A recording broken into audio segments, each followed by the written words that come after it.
안녕하세요. 한의사 이경입니다. 자, 여러분들이 많은 관심을 가져준 영상의 주인공이시죠. 체중 감량에 성공하신 고상훈 원장님 오셨습니다. 안녕하세요, 원장님.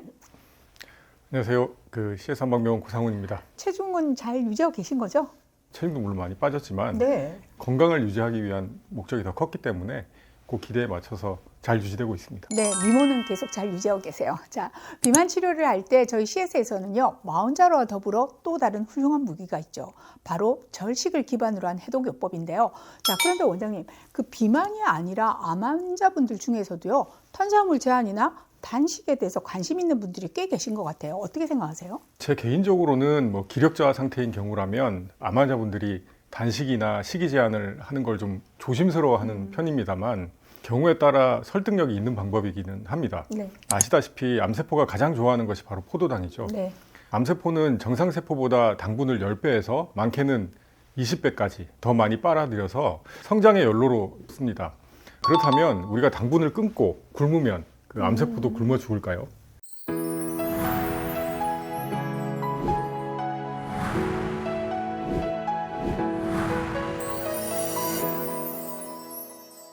안타깝게도 단식만으로 암세포를 선택적으로 굶겨 없앨 수 있다는 근거는 충분하지 않습니다만 일부 연구에서 치료 보조 전략으로서 단식 또는 단식 모방 시기의 가능성이 탐색되고는 있습니다.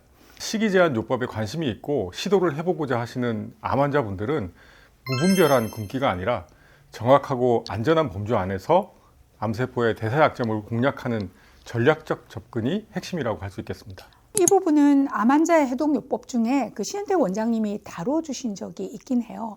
방금 말씀하신 것처럼 숙련된 경험 많은 전문가가 뚜렷한 목표를 가지고 검증된 프로그램 안에서 시행한다면 좋은 효과를 기대할 수 있다라고 강조해 주셨었거든요. 그럼 방금 원장님이 말씀해 주신 치료 보조 전략으로서의 단식의 가능성은 그러면 이건 어떤 근거를 기반으로 하는 걸까요? 우리가 굶으면 정상세포는 성장을 멈추고 스스로 보호하는 그 방어 모드로 들어갑니다. 네. 마치 동물들이 겨울에 이제 에너지를 아끼기 위해서 겨울잠을 자는 상태와 비슷하죠. 반면 암세포는 유전자 고장으로 인해서 성장을 멈출 줄 모릅니다. 먹이가 없는데도 계속 엔진을 돌리면서 폭주하다가 스스로 산화 스트레스를 받아서 파괴되거나 항암제에 훨씬 취약해집니다. 더구나 이제 단식으로 인슐린이 감소하고 인슐린 유사 성장인자가 감소해서 세포 성장 신호가 줄어들게 되면서 암세포의 성장이 억제되는 효과도 있죠. 따라서 항암 치료 전후의 짧은 단식은 정상세포는 보호하고 암세포만 정밀 타격하는 효과를 낼 수 있다는 겁니다. 이걸 차등 스트레스 저항 이론이라고 합니다. 결론적으로는 암의 치료에 있어 단식이 도움이 될 수 있지만 무분별한 굶기와는 분명히 차이를 두어야 한다. 그리고 암 환자를 위한 비교적 안전한 단식 가이드가 필요하다. 자, 이런 말씀이십니다. 자, 그렇다면요, 그 안전한 가이드도 제시해 주셔야 될 것 같은데요. 첫 번째 제가 드리는 안전한 가이드라인은 그 12시간에서 14시간 정도의 제한된 단식입니다. 그 간헐적 단식이라고 하면 더 잘 아실 것 같은데요. 네. 2, 3일씩 굶는 그런 극단적 단식은 암 환자에게 위험할 수 있죠. 저녁 6시에 식사를 마치고 다음날 아침 8시에 먹는 정도? 이런 부드러운 단식은 비교적 안전한 방법이죠. 시간대도 활동이 적은 때이기 때문에 당을 제한하는 시간은 길게 가져가되 환자가 느끼는 부담은 줄어들게 됩니다.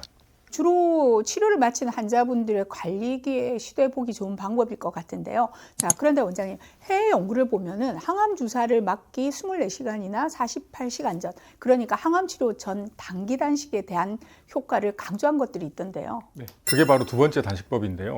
그 항암 치료 전 단기 단식은 그 항암 부작용, 그러니까 구토, 탈모 같은 부작용은 줄고 치료 효과는 높아진다는 연구 결과가 있습니다. 단 단식을 견딜 만한 몸 상태인지 그것은 반드시 이제 주치의와 상의를 하셔야 하고요. 네. 하루 이틀을 무작정 굶는 것은 무리가 될 수 있기 때문에 항암 24시간 전 그 식사량을 평소에 50%로 줄이고 채소 위주로 섭취하는 방식을 권장드립니다. 항암 12시간 전부터는 이제 주사 당일까지 물이나 연한 보리차만 섭취하면서 공복 상태를 유지하는 거죠. 네. 그리고 주사 다음 날부터는 이제 소화가 잘 되는 미음이나 죽으로 천천히 식사를 재개하는 건데요. 탈수를 막기 위한 수분과 전해질 보충은 꼭 신경을 쓰셔야 됩니다. 그리고 세 번째는 단식 모방식이 그 일명 가짜 단식을 활용하는 방법입니다. 단식 모방식이라고 하면은 채소와 견과류 위주로 적은 칼로리만 섭취해서 몸이 단식하고 있다고 착각하게 만드는 방법이잖아요. 즉 최소한의 영양은 공급하되 단식 상태와 유사한 대사 환경을 만든다는 거죠. 네, 맞습니다. 아예 굶는 것이 힘든 암 환자분들에게 이제 가장 추천해드리고 싶은 방법이기도 한데요. 단식 모방 시기를 제시한 발터롱고 박사의 연구팀에서 실제 암 환자에게 기대되는 효과에 대한 연구가 진행 중이기도 합니다. 네. 차등 스트레스 저항 상태로 인해서 항암제 감수성이 증가하고 세포 증식이 촉진되는 경로가 끊어지면서 성장 신호가 억제된다는 건데요. 항암 치료 부작용 감소 가능성도 보고되어 있고요. 이런 단식 모방 시기는 내내 지속하는 것이 아니고 5일 정도의 스케줄을 이제 간헐적으로 진행하는 것이 보통입니다.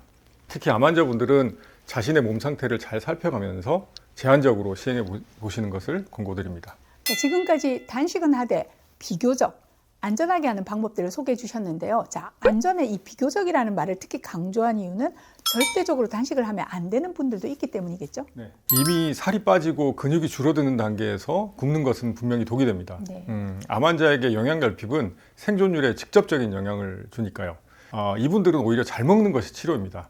그리고 당뇨가 있는 분들도 저혈당 쇼크의 위험이 있기 때문에 신중하게 접근을 해야 하고 불량인 경우나 간이나 신장에 저하가 있는 경우에도 마찬가지죠.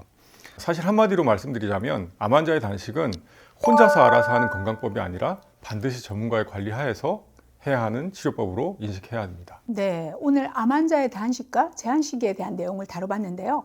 항암 디톡스라는 명칭이 말해주듯이 단식이나 제한 시기가 항암에서 가진 효과나 근거는 분명히 있겠습니다만 조금의 득과 실에서도 예민하게 반응하는 암 환자분들에게 우리는 같은 결론을 내릴 수밖에 없습니다. 반드시 노련하고 경험 많은 전문가의 지도하에 또 하나의 무기로 활용하시라는 거죠. 굶기는 전략과 근육과 면역을 지키는 전략, 이 사이에 그 좁고 험난한 길을 잘 헤쳐나가야만 목표 지점에 도달할 수 있으니까요. 저희는요, 다음 이 시간에 돌아오겠습니다. 감사합니다.